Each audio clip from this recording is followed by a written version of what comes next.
నిన్న దురదృష్టకరమైన ఘటన చోటు చేసుకుందని అన్నమయ్య జిల్లా ఎస్పీ ధీరజ్ కోనుబిల్లి తెలిపారు. 7 ఏళ్ల చిన్నారిని ఒక యువకుడు అత్యాచారం చేసి హత్య చేశాడని వెల్లడించారు. ఇవాళ ఉదయం కులవర్ధన్ చెరువులో దూకి ఆత్మహత్య చేసుకున్నాడని ఎస్పీ తెలిపారు.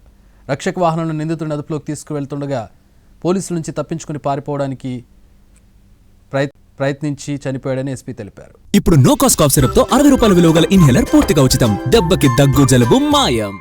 నిన్న ముద్ద ఎవరైతే ఉన్నారో ఈ ఎంటైర్ ఇన్సిడెంట్కి మూల కారణమైన అతను ఈరోజు మార్నింగ్ ముదివేడి దగ్గర అంగళ్ళు క్రాస్ దగ్గర ఒక చెరువులోని అన్ఐడెంటిఫైడ్ డెడ్ బాడీ కింద ట్రేస్ అయ్యి తర్వాత అతన్ని కులవర్ధన్ అని ముద్దాయిగా మనము రికగ్నైజ్ చేయడం జరిగింది. ప్రస్తుతానికి ఇది inquest and post mortem proceedings అవన్నీ కూడా జరుగుతున్నాయి.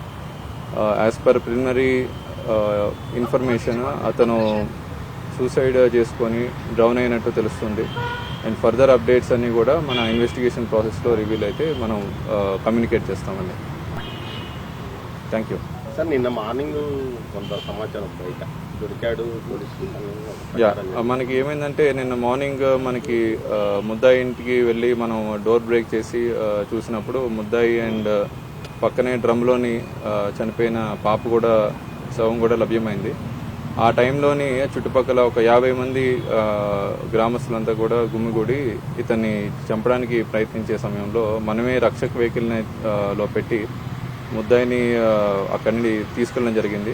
మళ్ళీ అక్కడ లా అండ్ ఆర్డర్ సిచ్యువేషన్ చాలా హెవీగా డెవలప్ అవడం వల్ల హైవే కూడా బ్లాక్ అవడం వల్ల మనకి ఆ రక్షక వెహికల్ స్టాఫ్ను కూడా పిలవడం జరిగింది. అక్కడ ఒక డ్రైవర్ మాత్రమే ఉండడం జరిగింది ముద్దాయితో పాటు. ఆ సమయంలో అతను తప్పించుకొని పారిపోవడం జరిగింది మార్నింగ్ టైం. తర్వాత ఒక 2 టీమ్స్ పెట్టి వెతికించాం కానీ హౌఎవర్ రిజల్ట్ దొరకలేదు. ఈరోజు ఇలా మారడం జరిగింది. నిన్న జరిగిన ఆందోళనలో కొన్ని యాంటీ సోషల్ ఎలిమెంట్స్ యాక్టివ్గా పాల్గొన్నాయి అనేది ఒక జరుగుతుంది. అది ఎంతవరకు అంటే ఆల్రెడీ ఎవరైతే ఇదంతా ఇష్యూని పొలిటిసైజ్ చేశారో లేదంటే ఇది ఒక రాంగ్ ధోరణి వైపు తీసుకెళ్లారో వాళ్ళందరి మీద కూడా కేసెస్ అవి రిజిస్టర్ చేయడం జరిగింది. స్ట్రిక్ట్ యాక్షన్ తీసుకుంటాము. ఏదైతే పాపకి జరిగిన అఫెన్స్ అనేది చాలా దురదృష్టవశాత్తు చింతించాల్సిన క్షణంలో ఇది వాళ్ళ ఓన్ పొలిటికల్ మైలేజ్కో లేదంటే వాళ్ళ ఓన్ ఆర్గనైజేషన్ బెనిఫిట్ కోసం వాడుకున్న వాళ్ళందరి మీద కూడాను మనం కేసు రిజిస్టర్ చేస్తాం అండ్ స్ట్రిక్ట్ యాక్షన్ కూడా తీసుకుంటాం. ఇతని మీద డిసీజ్డ్ మీద ఏం లేదండి. అక్యూజ్డ్ మీద ఒక కేసు ఇంతకుముందు ఉంది, 324 కేసు హర్ట్ కేసు ఉంది. అది ఆల్రెడీ అతను లోక్ అదాలత్లో కాంప్రమైజ్ అయ్యి అది డిస్పోజ్ అయిపోయింది. సార్, నెక్స్ట్ స్టెప్గా ఈ గంజాయి నిర్మూలనకు మీరు మదనపల్లి మీద ఎలాంటి చర్యలు తీసుకుంటారు? ఆల్రెడీ మదనపల్లి ఇప్పటిదాకా 2 మేజర్ నెట్వర్క్స్ క్రాక్ చేయడం జరిగింది. దీనిలోని మనకి ఆల్మోస్ట్ ఒడిస్సా నుండి స్టార్ట్ అయ్యి తిరుపతి, విజయవాడ అండ్ మదనపల్లి, బెంగళూరు కనెక్షన్స్ ఉన్న ఎంటైర్ నెట్వర్క్ని క్రాక్ చేయడం జరిగింది. 2 మేజర్ నెట్వర్క్స్.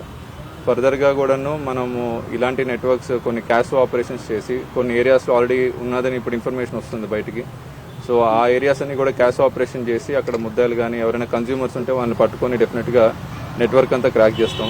అండ్ ప్రజలందరికీ కూడా మా తరపున విజ్ఞప్తి, ఎవరైనా సరే గంజాయి తాగుతున్నారో ఎటువంటి ఇల్ ఎఫెక్ట్స్కి డ్రగ్స్కి వాటికి లోన్ అవుతున్నట్టు అయితే సమాచారం ఇస్తే ఖచ్చితంగా పోలీసు వచ్చి యాక్షన్ తీసుకుంటారండి.